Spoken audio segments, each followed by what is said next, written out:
Hello and welcome to another episode of the Hollywood Knitter Podcast. My name is Allison and I am your host.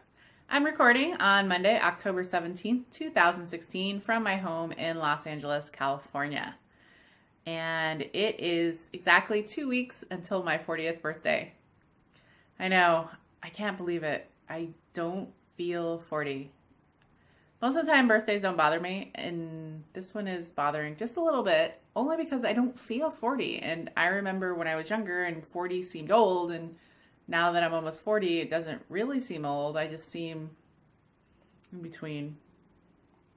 Anyways, I'm sure there's going to be some soul searching and reflection and things like that. I tend to do that around my birthday, and so I will try to capture some of that in a journal so I can look back on it in another few years and think, what was I thinking on my 40th birthday?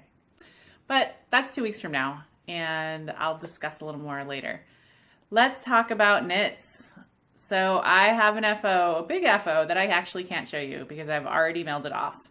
And that was my friend's baby blanket. I did the Pretty Ripple Baby Blanket by Lauren Brown, and it was just a feather and fan worsted weight double crochet blanket, and I did it in Karen Simply Soft in 3 colors, and then the 4th color, because they didn't have it in Karen Simply Soft, was Bernat Satin Solids, and it was light gray, 3 stripes of light gray, and then a stripe of dark gray, a stripe of lime green, and a stripe of like bright yellow, like dandelion yellow, I think it was called. And I ended up, from the pattern, increasing 2 repeats, and that gave me a very square blanket at the end, and I used the light gray as kind of my gauge on when I was going to end, because that was the one I was going to run out of. And I used pretty much the entire 2 skeins. So that was like 680 yards, 630 yards. And that gave me a 38 inch by 30 inch blanket, which I think is very good. It was a very nice weight. I had a chance. I finished it last weekend and then packaged it along with the Anders sweater and sent it off to her because I wanted to make sure it got off to her in time for her shower, which was on October 15th, which I wasn't going to be able to attend, but I will see her in 2 weeks when we all meet up in Hawaii. So if I remember, I will put a picture in here if I can figure out how to put a picture in the middle of the podcast. If not, you can check my project page, or I think I posted something on Instagram too. If you follow me on Instagram, you might have seen it.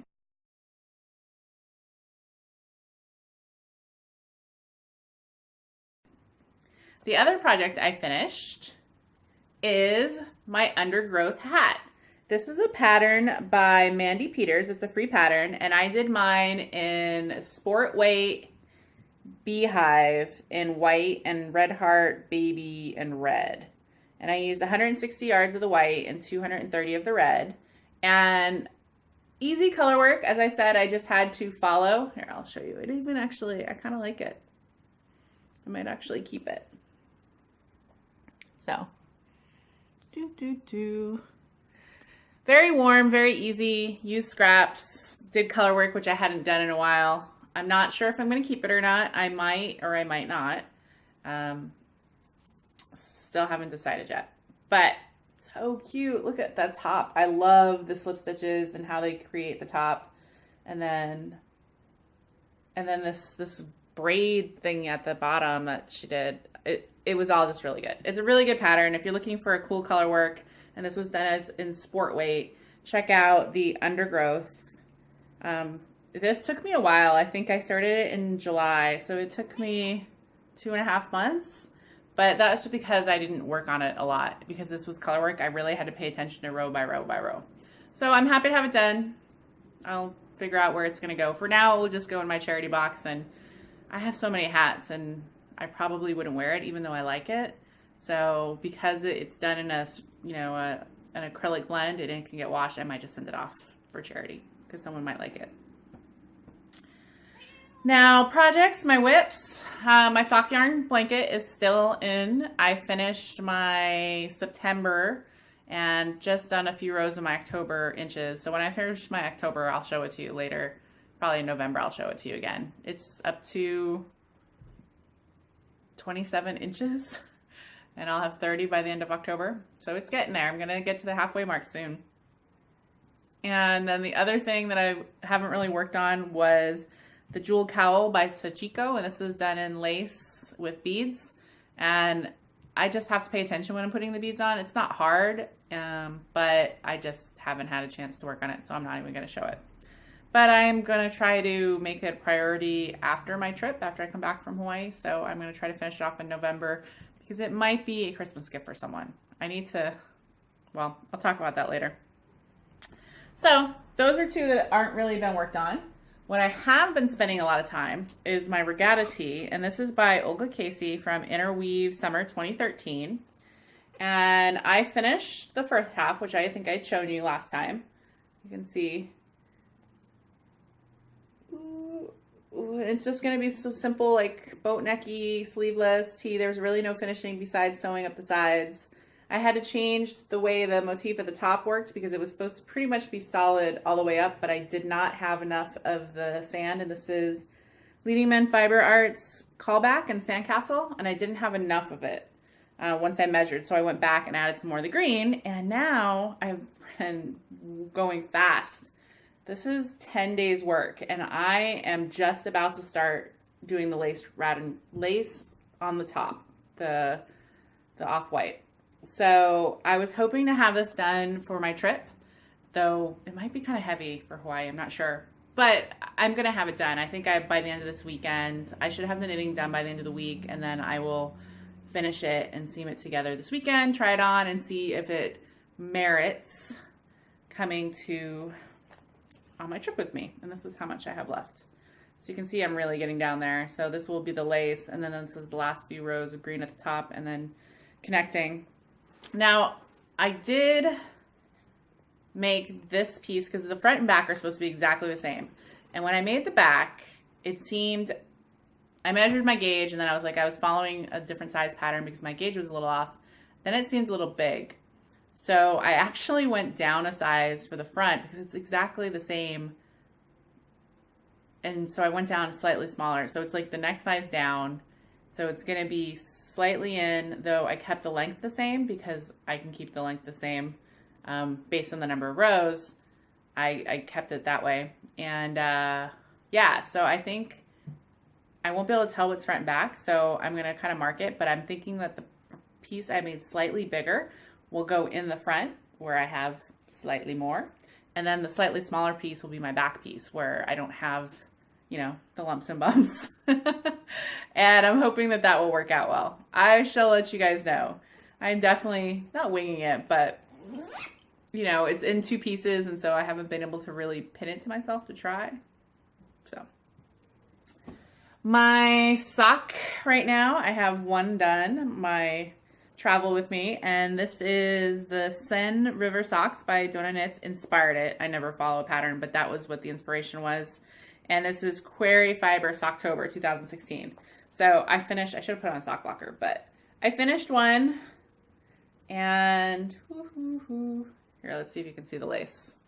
See, apparently I'm in a feather and fan mood. So I did feather and fan lace and fish lips heel. And then at the top, I didn't do any kind of thing. I just stopped the lace and cast off. So it kind of rolls down a little bit. I think I'm going to try to block them actually and see if I can block them so they stand up a little bit more. And I'm this far down on the second one. So I have a few more rows before I start the heel. And I'm loving it. As I talked about, this yarn originally when I saw it in the listing was much more orange. So it doesn't remind me so much of Halloween, but I still love the color. And I think it was the perfect match with the lace. It's more dainty, these speckles. You can see in the back. The color's a little off because my lighting, I'm recording, it's getting dark. So the light's not awesome. So this is my other pair of socks, and I really want to finish them also by the end of this week because I need to cast on another pair of socks. I'm sort of over them, and I'm ready for my next pair. The other thing I cast on when I went to Cognitive Fiber Retreat, not this past weekend, the weekend before, was I brought my regatta tee, I brought those socks, and I was like, well, I want one more pattern, or one more project. And so I put it in the bag my mom made me, and she patched all this together. And I cast on for Loop by Casapinka, which I had in my queue for a while, and I'd had the yarn, which is why it was in my queue. All of my projects in my queue are things I have yarn for. And it's just a crescent-shaped shawl that you do in one color, and then you have scraps that you do for this looped row. And let me show you this looped row. Can you see that? Look how awesome that is. I had no idea, like, from the pattern pictures what the loop row was going to be besides knowing that the color stuck out, but it's actually got depth, you can see, and then it's a mix of yarn overs and then like knit front, back, front, so you create a triple and then you knit it into one stitch, and it just looks really awesome. And my yarn is Knitter's Brewing Company, Sockaholic, and Tip Jar. That's the gray. And this is a old stash yarn. I picked this up at Vogue Knitting Live in 2011. So as I'm trying to use my older yarn stash, that was why this was in the queue and why I got cast on. And then the contrasting is some leftover I have in Miss Babs Cosmic, one of her sock yarns. And then it was the Nashville Neon colorway, which I picked up at SSK 2014, that I've already used to make my sock head. I made a sock head out of it. So once you get the pattern memorized, it's pretty much just here. It's really easy. The only other modification I need, because a lot of crescents are tight at the top, I put an extra yarn over on the right side, and I'm dropping it between the two knit stitches. I'm dropping it on the other side. So I have just that little extra pull, and it really helps to make it I'll be able to go straight and it won't be curved. The only thing I'm worried about is when I put this in my queue, I go by the yardage requirements on Ravelry. And the yardage requirements on Ravelry said 400 for the smaller one, 400 yards of the solid color, and 150 yards of the contrasting. And I had exactly like 140. So I was like, okay, that's close enough. I can budget. But then when I bought the pattern, which luckily she had a little sale for Rhinebeck, so I got a few bucks off. It's normally $6. I think I got it for $4. The contrasting color says 200 yards, which I don't have that much of. So I still went with it, and I love the color contrast, so we shall see what happens. I may end up having to go like solid gray at the bottom, and if I do that, then maybe I'll switch it to some type of textured edging, or I'm going to have to make a modification if it doesn't go all the way. We shall see. So I cast that on. It's not been getting too much love because it was the travel project for that weekend. And as I said, I'm trying to focus on my socks and my regatta tee. So that is all I have on my needles for my knitting right now. And I can't wait to cast on some more projects. Part of that is some stash enhancement. But first, let's talk about where I've been. I went to the Cognitive Fiber Retreat. Yay! The Cognitive Fiber Retreat is hosted by Dr. Gemma of the Cognitive Podcast, which is an audio podcast. She's been on for years and years and years, and she's a wonderful woman and a wonderful podcaster. And I love listening. To what's going on. So she's hosted this for 8 years, I think it was, and I've been going for 5 or 6 of them, something like that. So I went, it's held in Tehachapi, which is about 2 hours from Los Angeles, hour and a half to 2 hours. And I went with my friend Priscilla, Angel Luna 20. She went a few years ago, but she hasn't had a chance to go since then. So we were roomies and drove up on Friday afternoon, got there, went right to dinner because we were both hungry. We ate at a wonderful Thai restaurant in Tehachapi that we love, King of Siam. Picked up enough food for leftovers that we ate for lunch the next day. And then got there and hung out that night. What you do is everybody comes in on Friday. You gather in this big meeting room. We all just stay at the same hotel. We gather in the meeting room, hang out, see people, chat, catch up. Then the next day, you get up. They have kind of an intro, and then there's a market. That's most of the day. And then different people do classes. And then you kind of close at the end, and again, that night, hang out and knit. Super laid back. Food, lunch, dinner, all that's on your own. So you go out with different groups of people if you want.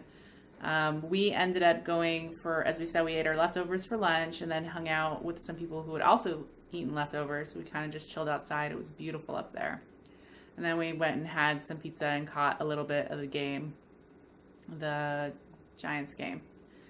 I am notorious for normally going and watching some type of sporting event while I'm there, either the Trojans or the Red Sox if they're playing, because it's during playoff times. We were going to go catch the Dodgers game, but it was rained out that day, so it got postponed. So we didn't really go to watch. So we just hung around all day and knit and got to catch up with a lot of my friends that I only see at events. I have a lot of Northern California knitters that I hang out with that I see here, Stitches or Knockers. And so it was good to catch up with them, though we were missing a few people. And then a lot of people I just see at this event, and it's awesome just to see them every year and catch up with them and see what's going on. And then we follow each other on Instagram and some other things. Very laid back. The market is relatively small, but it has some great vendors. And I did pick up a little stash enhancement. Blah, blah, blah. Stash enhancement. So let me show you what I got. First of all, I love this actually. It's very light on what you get. So you get a cool canvas bag. So I guess it was CFR 8. You get a cool canvas bag. And even this year, like, we didn't even have door prizes or anything like that, which is totally awesome with me because I don't need more stuff. It's not why I go. I go to hang out. I go to see people. And then the market.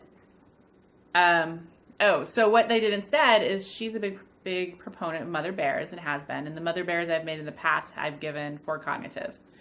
And we bought raffle tickets, and then some of the nicer like prizes she'd gotten we gave away for being part of the raffle for Mother Bears, which you could enter by making bears or just buying raffle tickets, and the proceeds went to Mother Bear. And that was totally awesome. But yarn-wise, I picked up, I know it is the time of the shawl, the semi-solid shawls. And I've never had enough fingering in my stash usually to do that because when I am attracted to fingering, it's usually like vibrant multicolors or soul striping or things for socks. And I never think for shawls. And so this time I was like, you know what? I want to get some yarn to put in my stash for shawls. And I picked up two patterns. One pattern and then one kind of color combo that can go for a lot of patterns out there. So first thing I picked up was for 2-color shawl. What 2-color shawl? I'm not exactly sure, but it will be for some 2-color shawl. And I picked up Forbidden Woolery. And the colors, again, are going to be off. This is a great gray, and this is a great, the color's actually pretty true on this color. And it's called Fuchsia Fish, and I dyed so many years ago. And these are actually 2 different bases. This is her Justice base of Forbidden Woolery. And it's superwash merino, 80%, 10% cashmere, 10% nylon. And I'm pairing it with the Babel base, which is 70% superwash merino, 20% yak, 10% nylon. And I have, I think, 400 yards of this, 450 of this. It's a slightly tighter twist, which is probably why there's more yardage. And I think that they'll look beautiful together. And I'm not sure what they're going to be. I have one that I saw, but by the time I'm ready to use this, there could be some other beautiful 2-color shawl out there. There's a lot of them. So, and I find that I like the larger shawls. I'm actually wearing my Reina right now, and this is from Skein. The yarn is from Skein from Australia that I picked up when I was in London. I got this somewhere in London, the main big yarn store in London. And I love this shape. It's like it goes around my shoulders. A lot of times I just wear it like this, so it's kind of like really big on top with long ends, and I love the larger size. That's what I find that I go for. The shawlette size really doesn't do it as much for me. So the other one, the Yarn Over Truck was there, and if you've not heard of the Yarn Over Truck, some ladies a few years ago bought like an old food truck and gutted it and created a mobile yarn shop. And so they go to a lot of events, and I've been in it before, but I've never bought from them. And they carry a lot of different designers. They have like every month feature a different designer, and they have different things. I ended up picking up some Dragonfly fibers, which I've seen before, but actually I don't think I've ever bought Dragonfly. And this is the Dragon Wagon in the Dejini base, which is 420 yards of 80% superwash merino, 10% cashmere, 10% nylon. And I think this is going to be the Breathing for Rain. That was very popular, I guess almost a year ago. And that was the the kind of the garter stitch shawl with the lace insert, and I thought that this green, it's kind of like a Kellyish tonal green, will be beautiful, and green is a shawl color I don't have, so I'm looking very much forward to it. So that was my very modest stash enhancement. I also picked up some extra cords for my ChiaoGoo interchangeable set from Mimi's needle basket, which I always love.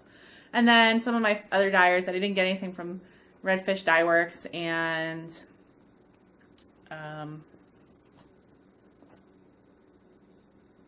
who else was there? Slip Stitch Studio bags, and my friend Laura, who for some reason her yarn company is jumped out of my head. It will come back to me and I'll shout it out to you. So that was a wonderful weekend, and then I came back and had a holiday, so it was great having an extra day off to kind of have off. I'm into the last 2 weeks before I head to Hawaii for my birthday, and so there's been a flurry of planning of things by different people. Some of our group are going shark diving, which I guess goes in a tank or a cage and underwater. I'm not doing that one. There's some talk about doing zip lining, which I think I might do. I've never actually gone zip lining. It looks a lot of fun. We booked our luau, and yeah, just really looking forward to it. I'm trying to do some last minute clothes shopping. I need one more bathing suit, and it's kind of been difficult, you know, bathing suit shopping for women. Not awesome. Amazon has been really cool though. I love just buying online and having it come to me, and then I don't mind going to the post office to return stuff. That's not a big deal for me. So still working on finding that second suit. And knitting wise, I think I want to bring a pair of socks, and then I'm going to cast on, I'm probably going to bring the loop shawl, and I might bring one more shawl. I don't want to overpack, but I do plan on hanging out the house a lot and just like sitting in the beautiful views and knitting. So with a drink in my hand. So hanging out with people. So I do want to have the socks that's going to go on needs to be a mindless sock. So I have to finish this Sen sock because it's not mindless. I have to pay attention. The loop one I have is pretty mindless, and then I might do another like garter stitch shawl. I need to look at what I have in my queue. Something that might have lots of bit of mindless and with just, you know, a few things here and there where I have to pay attention. But just so looking forward to it. I'm taking like the Friday off beforehand and the Monday off when I come back from the week to kind of recover. And then there's some holidays thrown in there for November. We have Veterans Day and then Thanksgiving, and then the way it works out between my regular day off, which is every other Friday, and the holidays and my vacation, I don't have to work another Friday until like the middle of December. That makes me really happy. So I have either vacation or 4-day work weeks or 3-day work weeks in the case of Thanksgiving between now and then, which is really fun. Work is going well. My drilling job that we're going to be doing some horizontal directional drilling to connect a pump station and a tank in Griffith Park is going to be starting up soon. So that will make me happy because it's been a little slow with my other job right now. So I'm looking forward to them starting up field work so I can get a little busier. What else have I got? Showed you my stash enhancement. Oh, a little box office. Giving a little tidbit of another cool show that I watched, and this is not a police procedural.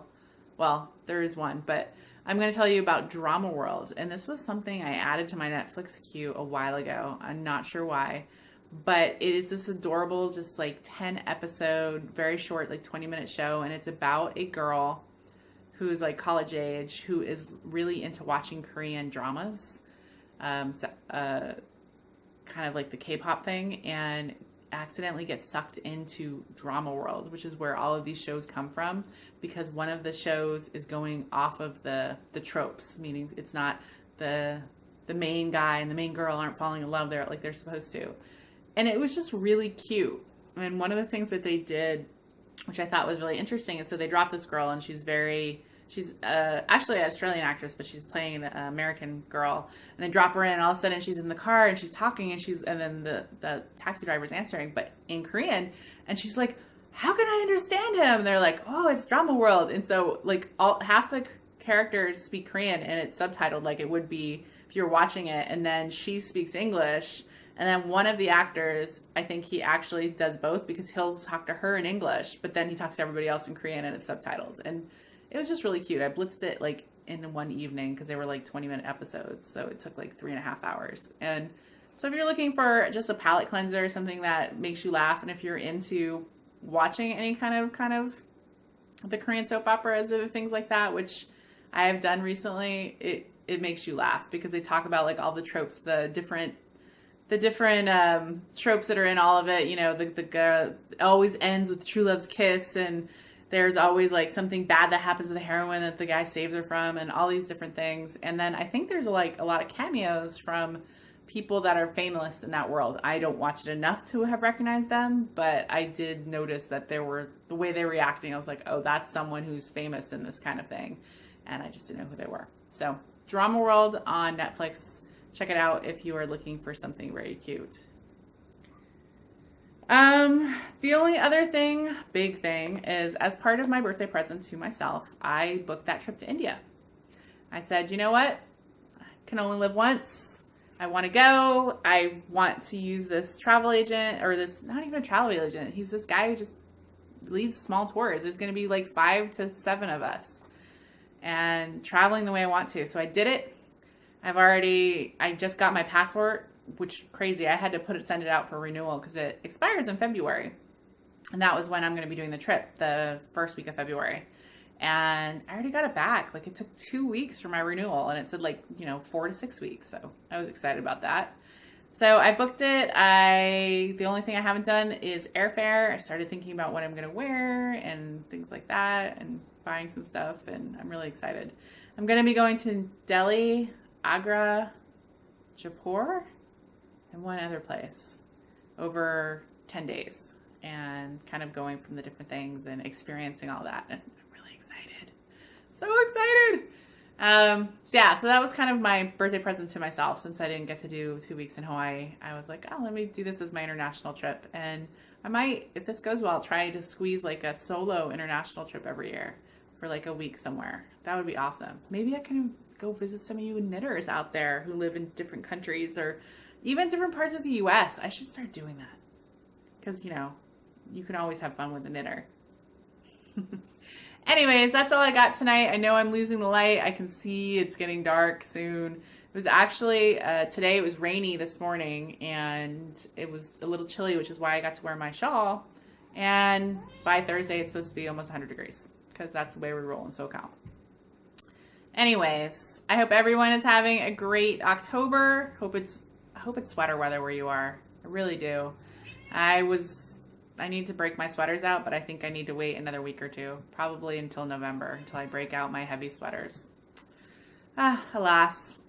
Anyways, next time I talk to you, I hopefully will have a little bit more of a tan and stories to tell you about from Hawaii. Okay? So that's a wrap from Hollywood, where fantasy meets fiber and dreams are knit. Thank you, everyone.